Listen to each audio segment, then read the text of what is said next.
अस्सलाम वालेकुम student, physics 9th class के चैप्टर नंबर 6 का हमारे पास आज लेक्चर नंबर 4 जो है उसके सिलसिले में आपके पास हाजिर हुए हैं। तो चैप्टर का नेम जो है वो मेरे पास वर्क एंड एनर्जी है। इसके प्रीवियस 3 लेक्चर्स में मैंने जो है ना वो तकरीबन वर्क और एनर्जी को अच्छी तरह से एलैबोरेट कर दिया था और आप लोगों को ये चीज़ें सारी बता दी थी कि जो एनर्जी के लिए पॉसिबिलिटीज़ होती हैं उसकी टाइप्स के बारे में पढ़ा, उसके सोर्सेज के बारे में पढ़ा और उसके एनर्जी की इंटर कन्वर्जन के बारे में पढ़ा। आज हम एक छोटा सा टॉपिक है, एक शॉर्ट क्वेश्चन है, वहाँ से स्टार्ट करते हैं कि एनर्जी मास इक्वेशन जो है, ठीक है, उसके बारे में हम बात करते हैं। अगर मैं उसके बारे में बात करता हूँ तो लिख देता हूँ पहले मैं एनर्जी मास इक्वेशन।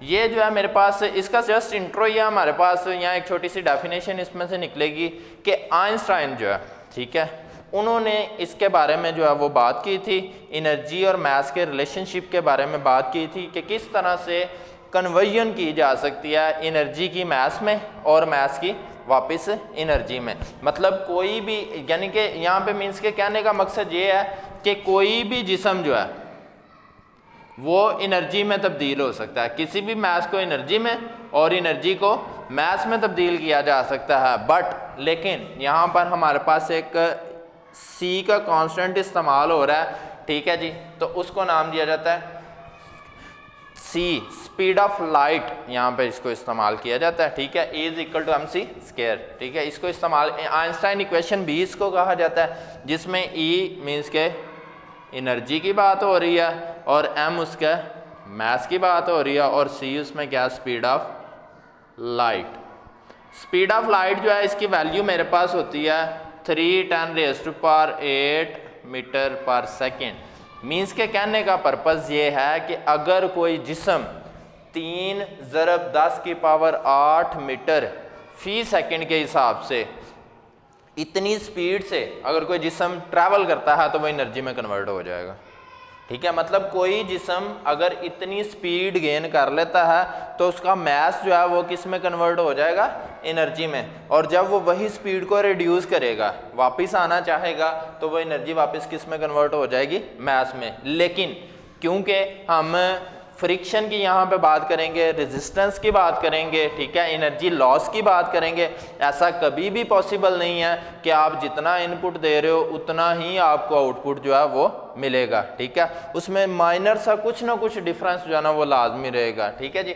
तो मेरे पास ये चीज़ जो है स्पीड ऑफ लाइट जो है ये इसीलिए वहाँ पे उसने मेंशन कर दिया, तो कुछ ना कुछ इसका हिस्सा जो है वो वेस्ट हो जाएगा, ठीक है। ये आपने केमिस्ट्री के कुछ रिएक्शंस में भी आप ये चीज़ें पढ़ेंगे कि रिएक्टेंट्स को लेकर जो प्रोडक्ट्स बनाए जाते हैं, जब उसको हम थ्योरेटिकली लिखते हैं तो हम बैलेंस इक्वेशन इक्वल रखते हैं, लेकिन जब हम उसको प्रैक्टिकली लेबॉर्ट्री में परफॉर्म करते हैं तो वो जितनी रीडिंग वो वाली होती है, तो थ्योरेटिकल रीडिंग से जो एक्सपेरिमेंटल रीडिंग है वो हमेशा ज़्यादा रहती है, एक्सपेरिमेंटल रीडिंग हमेशा कम रहेगी। उसकी वजह क्या होती है कि कुछ ना कुछ एनर्जी का लॉस जो है वो लाजमी होता है।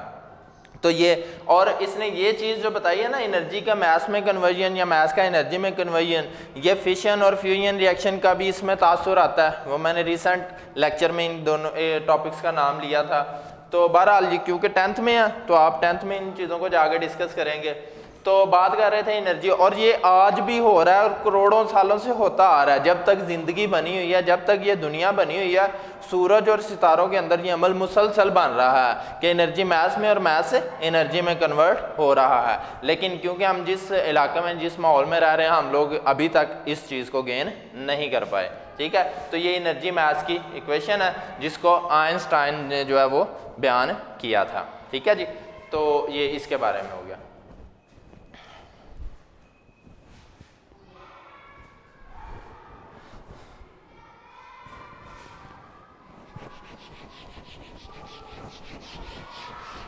अच्छा जी, इसके बाद हम बात करते हैं एनर्जी और माहौल की। अच्छा जी, नेक्स्ट बात करते हैं हम एनर्जी और माहौल के बारे में कि एनर्जी का हमारे माहौल के साथ क्या रिलेशन है, ठीक है। एनर्जी हमारे माहौल में किस तरह से इफेक्ट कर रही है, एनर्जी हमारे माहौल को किस तरह से जो है वो डैमेज कर रही है, हमारे इन्वायरमेंट में किस तरह से उसको जो है वो पोल्यूट कर रही है। इसमें हमारे पास एयर पोल्यूशन जो है वो उसके बारे में बात करते हैं हम अगर, ठीक है। नॉइज़ पोल्यूशन की अगर हम बात करते हैं, जाहिर सी बात है हम प्लेन्स को जैसे ट्रांसपोर्ट को यूज़ कर रहे हैं हम, ठीक है। तो अगर हम उसकी बात करते हैं तो यहाँ पे मैं लिख देता हूँ एनर्जी एंड इन्वायरमेंट। एनर्जी और हमारा माहौल, इन दोनों का आपस में जो रिलेशन है ना उसको बात करेंगे हम कि एनर्जी हमारे इन्वायरमेंट को किस तरह से इफेक्ट कर रही है। फॉर्म्स ऑफ एनर्जी हमारे पास हमने पढ़ ली हैं, ठीक है, टाइप्स भी उसकी पढ़ी हैं, लेकिन यहाँ पे बात करेंगे कि एनर्जी किस तरह से हमारे माहौल को डैमेज करती है। जैसे कि अगर मैं बात करता हूँ पोल्यूशन की बात करते हैं यहाँ पे, ठीक है। तो पोल्यूशन का लफ्ज़ सुनते ही हमारे जहन में एक जो है वो फ़ौरन एक लफ्ज़ आ जाता है उर्दू का आलूदगी, आलूदा होना, गंदगी, ठीक है, गंदगी या गंदी कोई भी चीज़ उसको कहा जा सकता है। तो पोल्यूशन की टाइप्स हमारे पास यहाँ पे आएंगी, एयर पोल्यूशन, फिर उसके बाद नॉइज़ पोल्यूशन, फिर उसके बाद वाटर पोल्यूशन, ठीक है। मतलब ये सारी उसकी टाइप्स आ जाती हैं पोल्यूशंस की। तो ये एनर्जी की ही फॉर्म्स हैं, ठीक है। जैसे एनर्जी को एयर में कैसे ये मतलब ये चीज़ें जो है ना वो डिस्ट्रॉय करती हैं, एयर को किस तरह से डैमेज कर रहे हैं।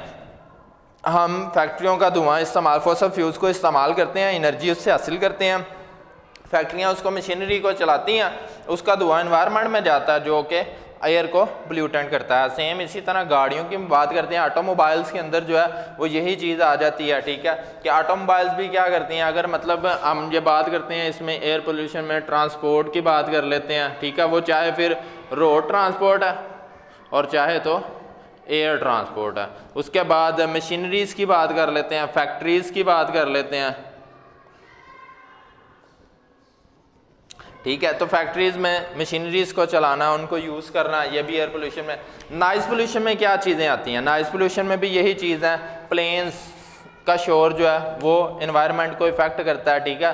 अब तो शोर की आलूदगी काफ़ी हद तक बढ़ चुकी है ना, नॉर्मल शोर की आलूदगी जो उसके बारे में इसका यूनिट है डेसिबल, तो कहा जाता है 75 राउंड अबाउट इसके डेसिबल्स जो है ना वो होनी चाहिए, लेकिन लाहौर के अंदर इसका लेवल जो है वो 91 डेसिबल हो चुका है, मीन्स के ख़तरनाक हद तक इंक्रीज़ कर चुका है।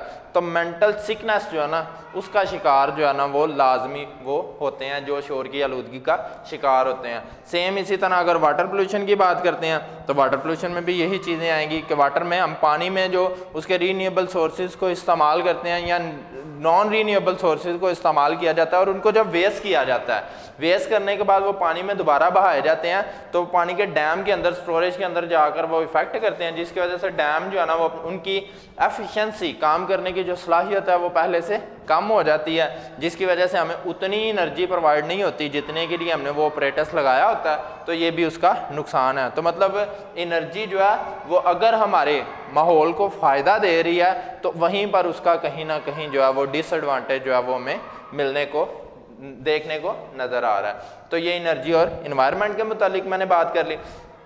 अब इसके बाद बात करते हैं उसकी एफिशिएंसी की। यहाँ पे एक डेफिनेशन करता हूँ मैं, एफिशिएंसी के बारे में अगर मैं बात करूँ ना तो उसका फार्मूला पहले मैं लिखता हूँ ताकि आपको उसके बारे में जो है ना वो आइडिया हो जाएगा फौरी तौर पर। Efficiency is equal to output over input multiply by 100, कि किसी भी बॉडी को जब हम एनर्जी इनपुट के तौर पर देते हैं तो आउटपुट जो हमें उसका मिलता है उन दोनों की रेशो जो बनती है उसको नाम दिया जाता है उसकी एफिशिएंसी का। और इसको ये एफिशिएंसी परसेंटेज का फार्मूला है, मतलब परसेंटेज बताएगी। जैसे लेट्स सपोज कि अगर मैंने एक सिस्टम यूज़ किया, जैसे एक ड्रिलिंग मशीन है, ठीक है, मैं उसको कहता हूँ मैं उसको यूज़ कर रहा हूँ, ठीक है, उसको इनपुट जो है वो अगर मैं 100 जूल दे रहा हूँ, ठीक है, तो मुझे आउटपुट नहीं उतना मिलेगा जितना मैं उसको इनपुट दे रहा हूँ, ठीक है। इनपुट जितना दिया जा रहा है आउटपुट की क्वांटिटी हमेशा उससे कम ही रहेगी। हाँ, कुछ ऐसे भी हैं जो ऐसा सिस्टम बनाने की कोशिश कर रहे हैं, ऐसे भी चीज़ें तैयार कर रहे हैं कि जिनकी एफिशिएंसी 100% हो। मतलब कहने का मकसद है कि अगर इनपुट 100 दिया गया, आउटपुट भी 100 आ जाता है, ठीक है, तो ये डिवाइड हो के ख़त्म, तो हमारे पास ये 100% एफिशिएंसी आ जाती है। ऐसा पॉसिबल नहीं है, अभी तक ना ही ऐसा कोई सिस्टम तैयार हुआ है और ना ही ऐसा हो सकता है जब तक हम इस इन्वायरमेंट में रह रहे हैं। फ्रिक्शन, जिस तरह फ्रिक्शन हमारे लिए एडवांटेजेस भी दे रही है, तो वहीं पे कुछ ना कुछ डिसएडवांटेजेस भी दे रही है। एनर्जी का लॉस जो है वो मस्ट होना ही होना है। इंटर कन्वर्जन ऑफ एनर्जी तो हमने पढ़ लिया कि एनर्जी जो है कन्वर्ट होती है from one form to another form, लेकिन कुछ ना कुछ उसका हिस्सा जो है वो लॉस हो जाता है उस कन्वर्जन के दौरान। फिर वो चाहे साउंड की शक्ल में वेस्ट हो जाए, चाहे वो हीट की शक्ल में वेस्ट हो जाए, चाहे वो लाइट की शक्ल में वेस्ट हो जाए। तो ये एफिशिएंसी की यहाँ पे डेफिनेशन आ जाएगी कि ratio of output to input, ठीक है, इनपुट और आउटपुट दोनों की जो हमारे पास रेशियो आएगी वो उसकी क्या होगी, एफिशिएंसी। इसी जो है ना वो डेफिनेशन के बाद एक और डेफिनेशन निकल आती है पावर की। अगर मैं पावर को यहाँ पे बयान करता हूँ जी, वर्क की अगर तारीफ की थी हमने, तो मैंने कहा था किसी जिस्म पर जब फोर्स लगाई जाती है ना, तो फोर्स की सिमत में वो फासला तय करता है, ठीक है, वर्क हो गया। जो किसी जिस्म के काम करने की सलाहियत है, the capacity of doing work, उसको नाम दिया जाता है एनर्जी का। अब यहाँ पे बात करेंगे काम करने की सलाहियत तो उसमें हो रही है, लेकिन शरह पे आ जाएगी बात, उसका रेट पे आ जाएगी, टाइम पे आ जाएगी, ठीक है। तो रेट ऑफ चेंज